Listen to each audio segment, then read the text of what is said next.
Semoga yang subscribe berikan rezeki melimpah dari arah tak terduga. Dan yang like komen, dimudahkan jalannya menuju surga di hari akhir nanti.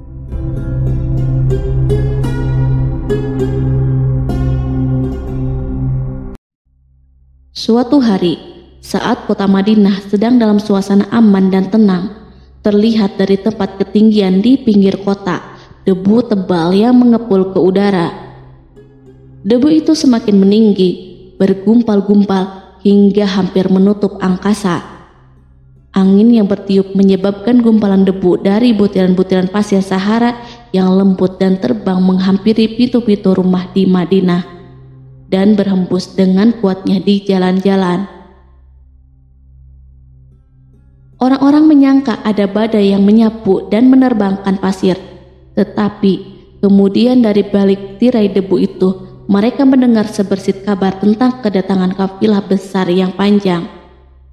Tak lama kemudian, 700 kendaraan yang syarat dengan muatannya memenuhi jalan-jalan yang mengguncang Madinah. Orang-orang saling memanggil dan mengajak sesamanya untuk menyaksikan keramaian ini, serta turut bergembira atas kedatangan harta dan rezeki yang dibawa kafilah itu. Ummul Mukminin Aisyah ketika mendengar suara hiruk-pikuk kafilah yang bergerak maju itu bertanya, "Apakah yang terjadi di kota Madinah?" Ada yang menjawab, "Kafilah Abdurrahman bin Auf baru datang dari Syam membawa barang-barang dagangannya." "Jadi kafilah itu yang telah menyebabkan semua guncangan ini?" tanya Ummul Mukminin. "Benar, wahai Ummul Mukminin.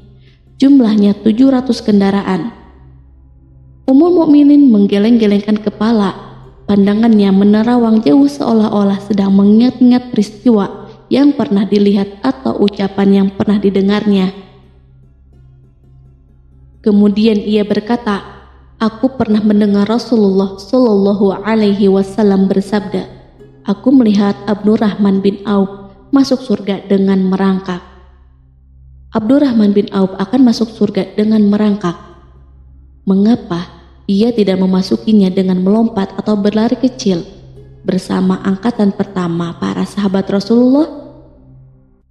Sebagian sahabat menyampaikan cerita Aisyah kepadanya, maka ia pun teringat telah mendengarkan hadis ini dari Nabi lebih dari satu kali dan dengan redaksi yang berbeda-beda. Sebelum tali-tali pengikat perniagaannya dilepas, Abdurrahman melangkahkan kakinya ke rumah Aisyah lalu berkata kepadanya, "Engkau telah mengingatkanku suatu hadis yang tidak pernah kulupakan. Maka saksikanlah bahwa kafilah ini dengan semua muatannya beserta kendaraan dan perlengkapannya aku persembahkan di jalan Allah Azza wa Jalla." Seluruh muatan 700 kendaraan itu dibagi-bagikan kepada semua penduduk Madinah dan sekitarnya sebagai perbuatan baik yang agung. Peristiwa yang satu ini saja sudah cukup untuk mengukir sebuah gambaran yang sempurna tentang kehidupan Rasulullah. Abdurrahman bin Auf, dialah saudagar yang sukses, lebih sukses daripada kesuksesan yang pernah ada. Dia merupakan orang kaya dengan kekayaan yang melimpah ruah. Dia adalah seorang mukmin bijaksana yang tidak ingin bagian dari keuntungan agamanya hilang begitu saja, dan tidak sudi kekayaannya membuat dirinya tertinggal dari kafilah iman dan pahala surga. Untuk itu, ia mendermakan harta kekayaannya dengan kemurahan hati dan kesadaran nurani. Sebelum saya melanjutkan, dimohon kepada pemirsa untuk menonton video ini sampai selesai supaya tidak ada kesalahpahaman dalam memahami isi cerita, serta mohon bantu channel ini supaya semakin berkembang dengan cara subscribe dan tinggalkan like serta komen positifnya. Semoga apa yang dilakukan pemirsa bernilai pahala. Abdurrahman bin Auf adalah salah seorang dari 8 orang yang lebih awal masuk Islam. Abu Bakar datang kepadanya menyampaikan Islam, termasuk kepada Utsman bin Affan. Tidak ada persoalan yang tertutup baginya dan tiada keraguan yang menjadi penghalang. Bahkan dia segera pergi bersama Abu Bakar As-Siddiq menemui Rasulullah untuk menyatakan baiat dan memikul bendera Islam. Sejak menganut Islam sampai berpulang ke rahmatullah dalam usia 75 tahun, ia selalu menjadi teladan yang cemerlang sebagai seorang mukmin yang besar. Hal ini menyebabkan Nabi memasukkannya dalam 10 orang yang telah diberi kabar gembira sebagai ahli surga. Umar radhiyallahu anhu mengangkatnya sebagai anggota majelis syuro yang terdiri dari 6 orang yang merupakan calon khalifah yang akan dipilih sebagai penggantinya. Kala itu Umar berpesan, Rasulullah wafat dalam keadaan ridho kepada mereka. Cepatnya Abdurrahman masuk Islam telah menyebabkan dirinya harus mengalami penganiayaan dan penindasan dari Quraisy. Ketika Nabi Muhammad SAW memerintahkan para sahabatnya hijrah ke Habasyah, Abdurrahman bin Auf pun ikut berhijrah. Ia kemudian kembali lagi ke Mekah, lalu hijrah untuk kali kedua ke Habasyah, dan selanjutnya hijrah ke Madinah. Ia ikut bertempur di Perang Badar, Uhud, dan peperangan-peperangan lainnya. Keuntungannya dalam perniagaan sangat besar, hingga mencapai batas yang membuat dirinya sendiri merasa takjub dan heran, sehingga ia berkata, sungguh aku melihat diriku ini seandainya mengangkat batu, niscaya kutemukan emas dan perak di bawahnya. Perniagaan Abdurrahman bin Auf bukanlah jenis perdagangan yang tercela maupun monopoli. Bahkan ia sendiri bukanlah orang yang berlomba-lomba untuk mengumpulkan harta atas dorongan agar menjadi orang kaya. Sekali-kali bukan itu, melainkan suatu amal dan kewajiban yang keberhasilannya akan menambah kedekatan jiwa kepada Allah dan berkorban di jalannya. Abdurrahman bin Auf seorang yang kuat emosi jiwanya, di mana ia menemukan kepuasan emosinya itu dalam amal yang mulia. Apabila ia tidak sedang sholat di masjid dan tidak sedang berjihad dalam peperangan, ia pasti sedang mengurus perniagaannya yang berkembang pesat. Sehingga kapilah-kapilahnya dari Mesir dan Syria membawa ke Madinah barang-barang muatan yang dapat memenuhi kebutuhan seluruh jazirah Arab, baik pakaian maupun makanan. Ia menunjukkan kepada kita bahwa seorang yang kuat emosi jiwanya adalah ketika kaum muslimin hijrah ke Madinah. Rasulullah pada waktu itu menerapkan aturan untuk mempersaudarakan 2 orang sahabat, salah seorang dari muhajirin warga Mekah dan yang lain dari Ansor penduduk Madinah. Persaudaraan ini berjalan dengan sempurna hingga membuat hati terpesona. Orang-orang Ansor yang merupakan penduduk asli Madinah membagi seluruh kekayaan miliknya menjadi 2 dengan saudaranya dari kalangan muhajirin. Bahkan istri pun direlakan. Apabila ia beristri 2, ia pun rela menceraikan 1 untuk diperistri saudaranya. Ketika itu, Rasul yang mulia mempersaudarakan antara Abdurrahman bin Auf dengan Sa'ad bin Rabi. Sa'ad berkata kepada Abdurrahman, saudaraku, aku adalah penduduk Madinah yang paling banyak harta. Silahkan pilih separuh hartaku dan ambillah. Aku juga mempunyai 2 istri.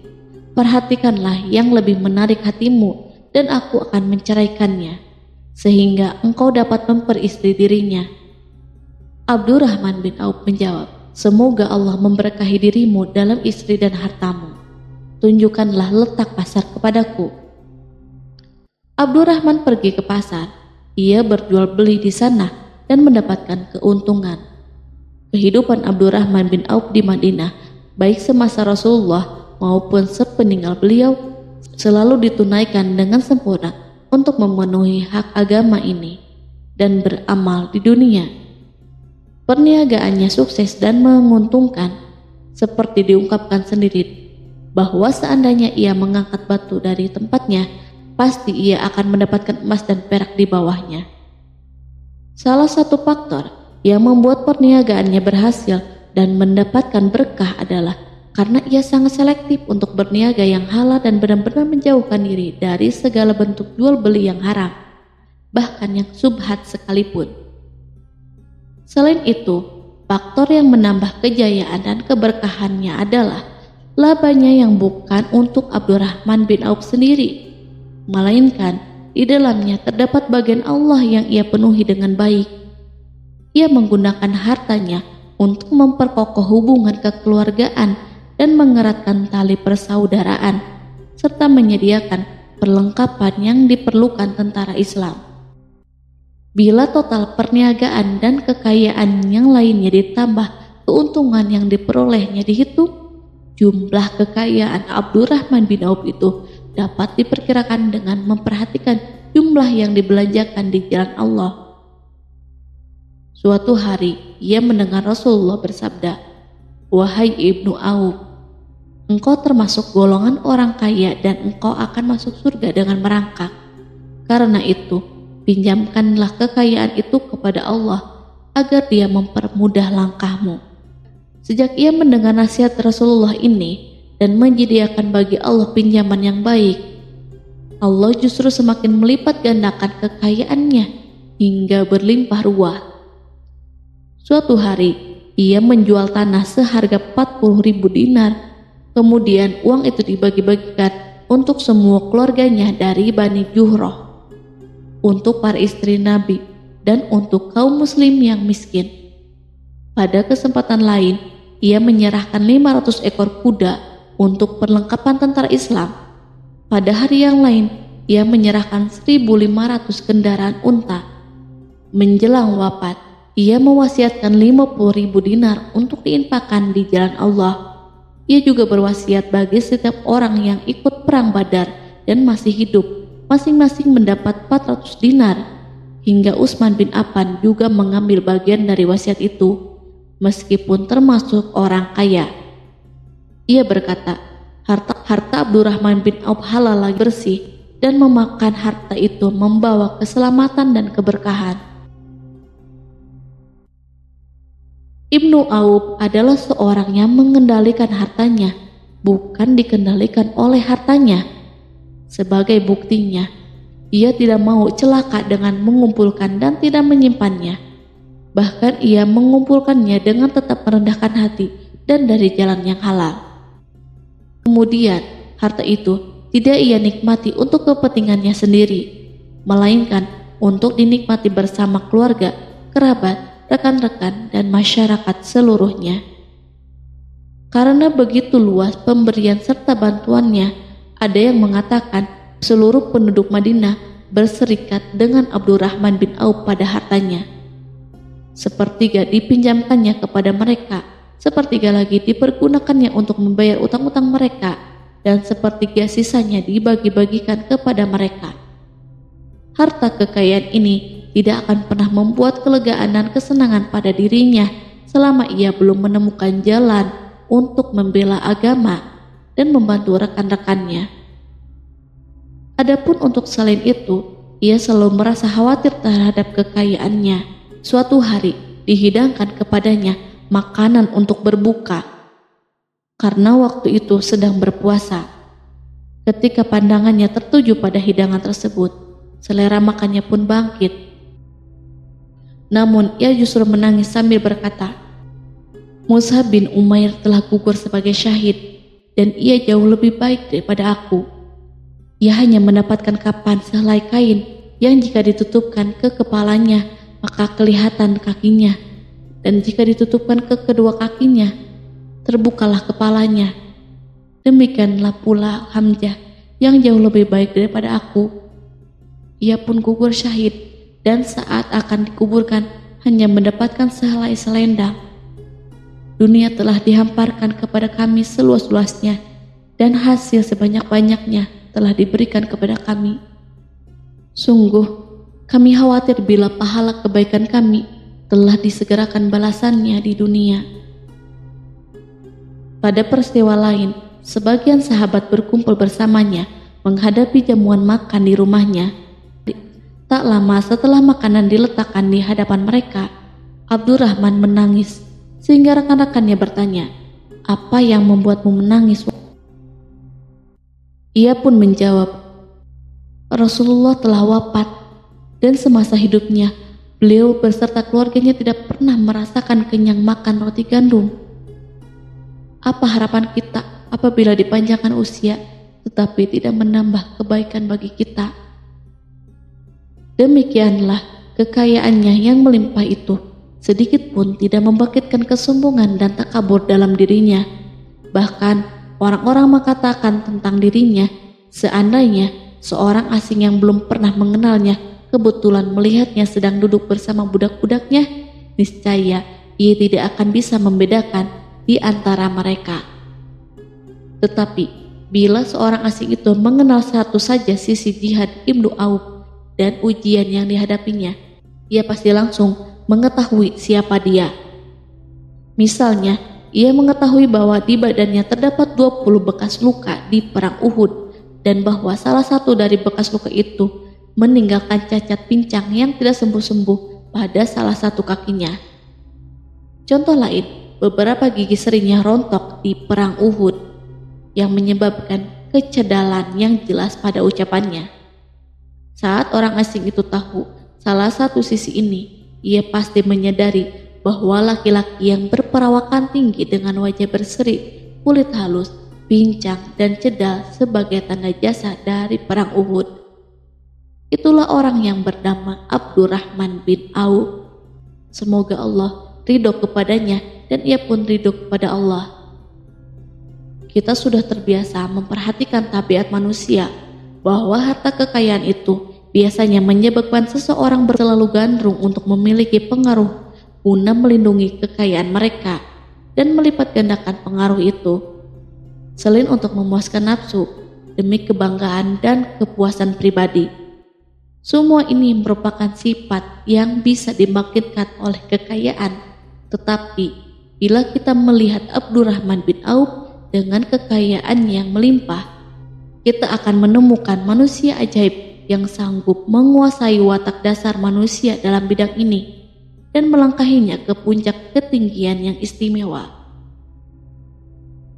Peristiwa itu terjadi ketika Umar bin Khattab hendak berpisah dengan rohnya yang suci dan memilih 6 orang di antara para sahabat Rasulullah agar mereka memilih salah seorang di antara mereka untuk menjadi khalifah yang baru. Pada waktu itu, semua jari menunjuk ke Ibnu Auf. Bahkan sebagian sahabat telah menegaskan bahwa dialah orang yang lebih berhak menjadi khalifah di antara 6 orang itu. Namun ia menjawab, "Demi Allah, seandainya diambilkan pisau lalu ditaruh ke atas leherku, kemudian kalian menusukkannya sampai tembus, itu lebih aku sukai daripada menerima jabatan tersebut." Demikianlah saat awal 6 orang terpilih itu mengadakan pertemuan untuk memilih salah seorang di antara mereka untuk menjadi khalifah yang akan menggantikan Al-Faruq, Umar bin Khattab. Abdurrahman bin Auf telah menyatakan kepada rekan-rekannya bahwa ia telah melepaskan haknya yang dilimpahkan Umar kepadanya sebagai salah seorang dari 6 calon yang akan dipilih menjadi khalifah. Dengan demikian, kewajiban mereka untuk melakukan pemilihan itu terbatas di antara mereka berlima saja. Sikap juhudnya terhadap pangkat jabatan ini dengan cepat telah menempatkan dirinya sebagai hakim di antara 5 orang tokoh terkemuka itu. Mereka menerima dengan senang hati agar Abdurrahman bin Auf menetapkan pilihan khalifah itu terhadap salah seorang di antara mereka berlima. Ali mengatakan, "Aku pernah mendengar Rasulullah menyipatimu bahwa engkau adalah orang yang dipercaya oleh penduduk langit dan dipercaya pula oleh penduduk bumi." Ibnu Auf akhirnya memilih Utsman bin Affan untuk jabatan khalifah dan yang lainnya pun menyetujui pilihannya. Itulah hakikat seorang laki-laki yang kaya raya dalam Islam.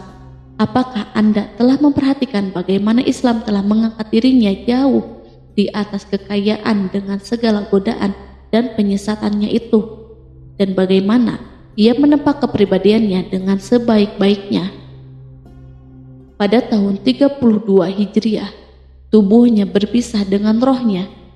Ummul Mukminin Aisyah ingin memberinya kemuliaan khusus yang tidak diberikan kepada orang lain, dengan memberikan usulan kepadanya ketika ia masih terbaring di ranjang menuju kematian agar bersedia dikuburkan di pekarangan rumahnya.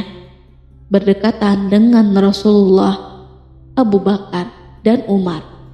Namun, ia memang seorang muslim yang telah dididik Islam dengan sebaik-baiknya, sehingga merasa malu bila dirinya diangkat dan disandingkan dalam kedudukan tersebut. Selain itu, ia telah membuat janji dan ikrar yang kuat dengan Utsman bin Maz'un, yakni jika salah seorang di antara mereka meninggal sesudah yang lain, hendaklah ia dikuburkan di dekat sahabatnya itu. Saat rohnya bersiap-siap memulai perjalanan yang baru, air matanya meleleh, sedangkan lidahnya bergerak-gerak mengucapkan kata-kata, "Aku khawatir dipisahkan dari sahabat-sahabatku karena kekayaanku yang melimpah ruah." Namun, ketenangan dari Allah segera menyelimutinya. Lalu senyuman tipis menghiasi wajahnya disebabkan suka memberi cahaya dan kebahagiaan yang menenteramkan jiwa. Ia memasang telinganya untuk menangkap sesuatu, seolah-olah ada suara yang lembut, merdu yang datang mendekat. Ia sedang mengenang kebenaran sabda Rasulullah yang pernah beliau ucapkan, "Abdurrahman bin Auf di dalam surga." Ia barangkali juga sedang mendengarkan janji Allah dalam kitabnya. Orang yang menginfakkan hartanya di jalan Allah, kemudian tidak mengiringi apa yang dia infakkan itu dengan menyebut-nyebutnya dan menyakiti perasaan penerima, mereka memperoleh pahala di sisi Rabb mereka. Tak ada rasa takut pada mereka dan mereka tidak bersedih hati. Quran Surat Al-Baqarah ayat 262.